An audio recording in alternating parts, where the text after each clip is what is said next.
America ఎన్నికల సమయం దగ్గర పడే కొద్దీ అనూహ్య పరిణామాలు చోటు చేసుకుంటున్నాయి. ట్రంప్ పై దాడి జరగడం, ఆ తర్వాత జో బైడెన్ అధ్యక్ష ఎన్నికల బరిలోంచి తప్పుకోవడం, కమలా హారిస్ అధ్యక్ష రేసులోకి దూసుకురావడం చకచకా జరిగిపోయాయి. అయితే జో బైడెన్ ఎన్నికల నుంచి తప్పుకుంటారని ముందే అంచనా వేసిన ఓ ఆస్ట్రాలజర్ అంచనాలు ప్రస్తుతం నిజమయ్యాయి. అమెరికాలో ఆస్ట్రాలజర్ గా పేరు తెచ్చుకున్న అమీ ట్రిప్ తన జోస్యం కారణంగా యుఎస్ అధ్యక్ష ఎన్నికల సమయంలో ఫేమస్ అయ్యారు. వచ్చే ఎన్నికల్లో అమెరికా అధ్యక్షుడిగా ఎన్నికయ్యే వ్యక్తి ట్రంపే అంటూ చెప్పారు. నక్షత్రాలను బట్టి చూస్తే డొనాల్డ్ ట్రంప్ ఈజీగా గెలుస్తాడని స్పష్టం చేశారు. అయితే ట్రంప్ గెలిచిన తర్వాత అమెరికాలో విచిత్ర సంఘటనలు చోటు చేసుకునే అవకాశం ఉందని తెలిపారు.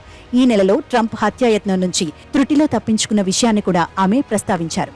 యురేనస్ తన మిడ్ హెవెన్ లో ఉన్నాడని, ఇది ట్రంప్ కెరియర్ టార్గెట్లలో అనూహ్యతను చూపుతుందని తెలిపారు.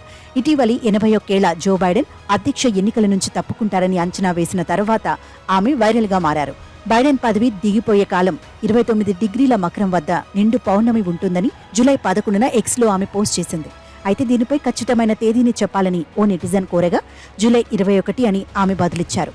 ఆమె చెప్పిన విధంగానే బైడెన్ అధ్యక్ష రేసు నుంచి తప్పుకున్న రోజు నిండు పౌర్ణమి రోజు.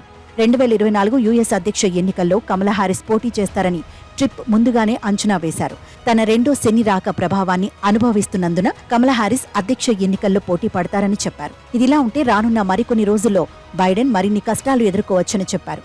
ఇదే కాకుండా ఆగస్టు నెలలో అమెరికా అంతటా రాజకీయ అశాంతి నెలకొనవచ్చని అంచనా వేశారు.